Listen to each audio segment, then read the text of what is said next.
The Mecca Pact, a pact that many say was a long time coming, a pact that has surprised most people.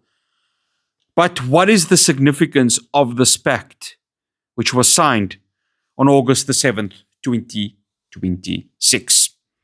A historic day which happened in the holy city of Mecca, an agreement done by Saudi Arabia under the leadership of Prince Mohammed bin Salman, the president of Turkey, Recep Tayyip Erdogan, and of course the Prime Minister of Pakistan, Shahbaz Sharif. The details of this pact, of course, is mainly with regards to intelligence sharing, defense, prop ups, and of course, a sign of unity between Ankara, Riyadh, and Islamabad. Why now? Why is the reason that we are seeing a defense pact like this happening amongst three Muslim leaders and three Muslim nations? Let's, of course, take what has currently been happening with the US and Israel war on Iran. When Iran launched attacks on many of the US bases in the Gulf and the Middle East, it felt as if the leaders of these Middle Eastern nations did not seem secure by the United States of America. In many ways, they felt that Iran, through either its Shahid missiles or any of its attack capabilities, were able to infiltrate many of the US assets within these Middle Eastern nations.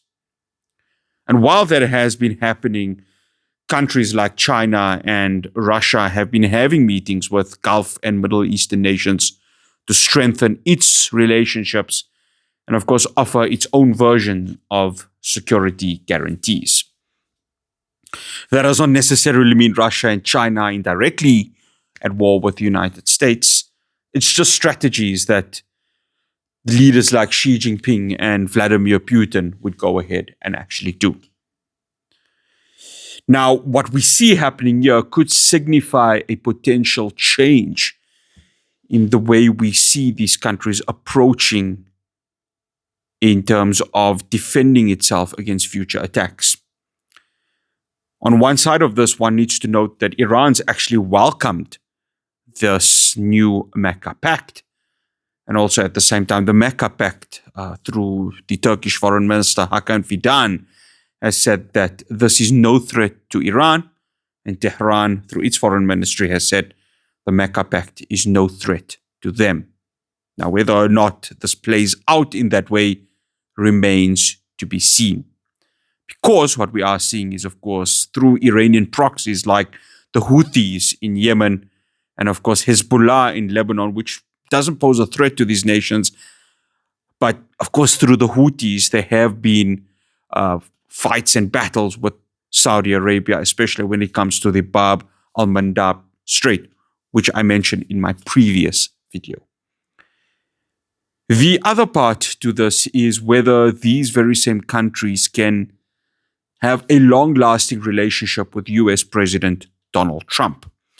Pakistan has played a mediatory role in trying to end the war between the US and Iran.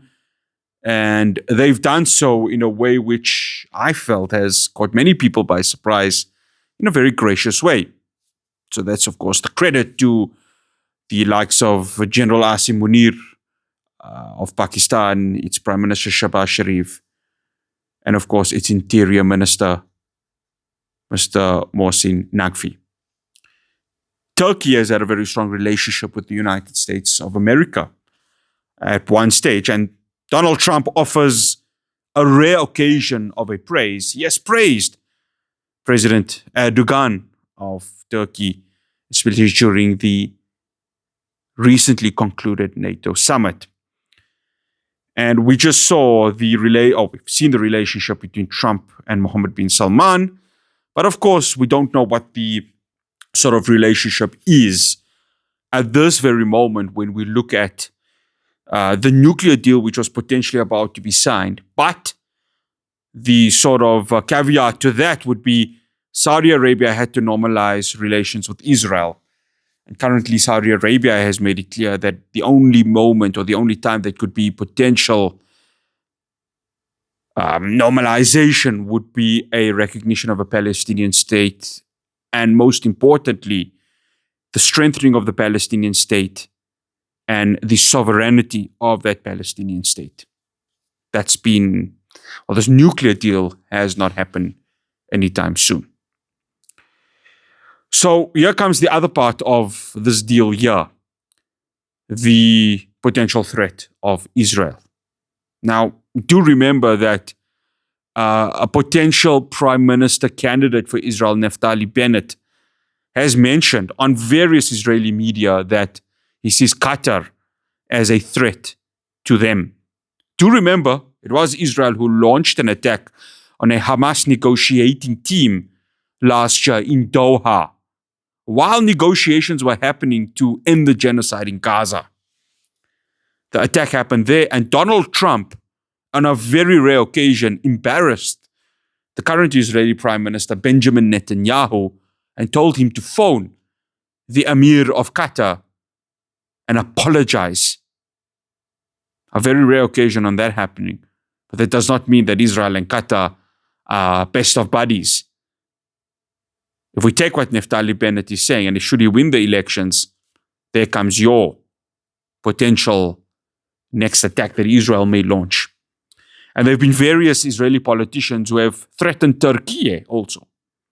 And have made sort of threats there where they've said, listen, the potential of us attacking Turkey could happen. And there have been, of course, threats that have come also towards Egypt, which is very close to Israel. So these are potentially one of the reasons why these countries have signed this agreement. Because like NATO, when, of course, Article 5 kicks in of NATO, if you attack a NATO country, that means all of its members need to go ahead and join in this war. So this would be it. If an attack happened in Saudi, Turkey, or Pakistan, these countries would be obligated through this agreement to go ahead and join the fight. What happens to NATO? Well, Turkey has not left NATO as yet, but there is, of course, the big question mark of NATO. What will happen there if the United States, if, let's just say, the Iran war gets settled and everything is, all hunky-dory and the Strait of Hormuz opens and everything is back to normal, what is stopping the United States from acquiring Greenland? Do remember, Donald Trump has not sort of squashed the idea of Greenland. He still sees Greenland as a country that he would like to go ahead and take. What would that mean then to NATO? Would NATO completely collapse? Very good question, a very important question in that regards. But this is a moment that I think would change the geopolitical aspects in everything. It shows that the United States of America may not be seen as a dependent partner for the Middle East nations and the Gulf nations. And if we were to take what has happened in this US-Israel war on Iran, they may have every reason to feel that way. This is where the test for Donald Trump comes. If Donald Trump is willing to accept this new Mecca Pact and supposedly take away its dependence, a very interesting move could happen in this regards. This may allow the US not to spend so much of money or have a lot of deals with these nations, which means the United States could use that money elsewhere, maybe fixing their own country, which of course needs that right now, especially when it comes to healthcare, the high gas prices and education that is happening within the domestic part of the country. But what about other nations that could join? Egypt, very strong militarily, but a lot of people have put question marks around its president, Abdel Fattah al-Sisi, whether he would want to join something like this. And then there's Qatar also. Qatar, where it was Sheikh Jassim, its former prime minister, who actually foresaw something happening like this Could Qatar get involved? If Qatar were to get involved, this may tempt other Middle Eastern or Gulf nations to go ahead and join this pact. But this is a pact that is significant, it's showing its power, and it's also making sure that any threat from within the Middle East that could occur, there could be a show of unity in this regards.